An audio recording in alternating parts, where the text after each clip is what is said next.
Good morning. After being a mental health therapist for well over a decade, I spend my days talking about all sorts of things. I started my career working with pediatric hospice patients and eventually moved towards specializing in trauma, working with kids and adults who have had to learn how to re-enter a world that has violated or broken them. We talk about how, especially after experiencing something traumatic, we have to learn how to hold more than one thing at a time. For example, things can be devastating and still beautiful. You can try your hardest and it can still not be enough, and the list goes on.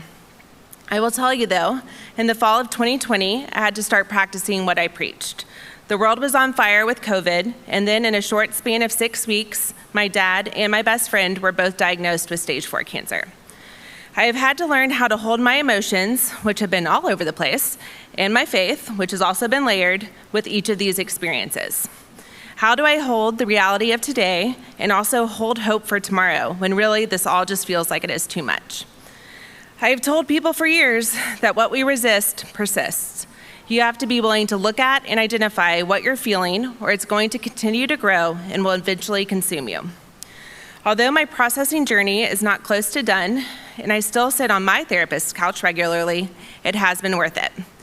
Mary Oliver writes in her famous poem, When Death Comes, about living fully present to the beauty of each moment of life.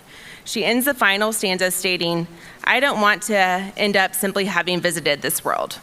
These beautiful words are a reminder to those of us who want to do more than just survive, who desire the abundant life of which Jesus speaks. And I have learned, in order to do that, to live fully present and engaged, this means holding the hard feelings too. Thankfully, we don't have to and really can't do this on our own. As I have considered what it might be like to surrender the things that are too big for me to carry alone, I allow God, the one who calls me beloved, to help carry all those parts of life and emotions that are too big for me. Our God with us always.